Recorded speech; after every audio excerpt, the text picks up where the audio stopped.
power or the gift of alkalinity. For short, we call it Go Green. Go Green, baby. What this program is about is energy. If you're going to have energy, you have to understand that there's a delicate balance in your body called the acid-alkaline balance. And I'm sure many of you have heard the term pH many times in your life. But usually you might hear it about a hair product or something of that nature, unless you were studying your body a little bit. But just as your body has to regulate its temperature, ideally at what temperature? 98.6, right? Too much variance either way of that, it affects your health, doesn't it? Your natural body temperature going there. You get up to 104, you got some real serious problems. Well, as important as your body temperature is, not the external temperature, but the body temperature that you're able to maintain consistently, there's another number that's equally important, maybe even more, and that is the acid-alkaline balance within your body. The pH balance, as it's called. And there's a scale that measures how acidic to how alkaline any substance or environment is. And that scale's right here in front of you, and you can see that scale goes basically from 0, which is burning holes through something, to 14, which is very alkaline. 7 is neutral. Now, all the different parts of your body have a different need for acid or alkalinity, but the vast majority, and the most important one, the blood, has to be slightly alkaline. Slightly alkaline. Now, that alkalinity is 7.36, and much variance from that, and you got some challenges in your blood. Now, you can measure that directly with tests, but you can also measure your urine, or you can also measure your saliva.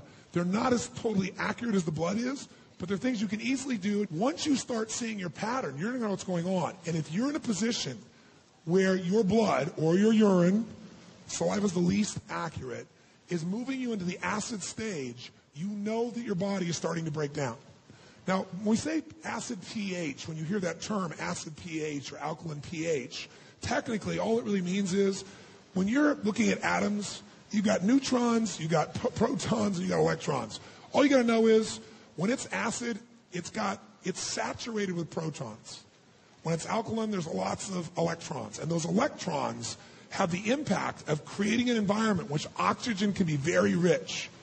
They also are that alkaline environment is what makes those red blood cells have a negative charge that makes them bounce off of each other so they don't stick together, so they flow through your body and you get the oxygen that you need.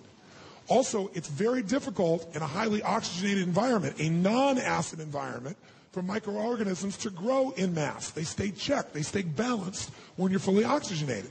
But when your bloodstream gets acid, it's like putting out the pollution and wondering where the rats show up. So alkalinity has got to be a major focus, and it's very easy to get yourself to stay alkaline, but you got to think the power of alkaline, and the short term we have for that is go green. If you're overweight, how many of you here have worked out really hard but still can't seem to get lost those last 10 or 15 pounds or 5 pounds away? How many have had this experience? Raise your hand. Say I. A lot of people say, oh, it's my metabolism. Well, that would be true to some extent, but a lot of people work out like crazy. They still don't seem to be getting the result. When your body is extremely acidic, you don't get as much oxygen. When you don't get as much oxygen, everything slows down, including the metabolism, even though you're working out. In addition, as you work out, if you work out hard and you're working out in an anaerobic way, you're building even more what? Who knows? Even more acid. So a lot of people are actually, the body then says, wait a second, we got to retain more water here to protect it, and we got to get these acids away from the critical organs of the body.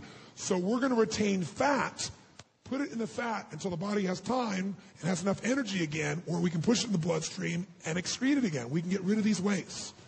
So fat actually protects you. A lot of people, by the way, are in much worse shape when they're skinny than when they're fat, when they're toxic, because the people that are overweight very often have more of a buffer to deal with some of those acids.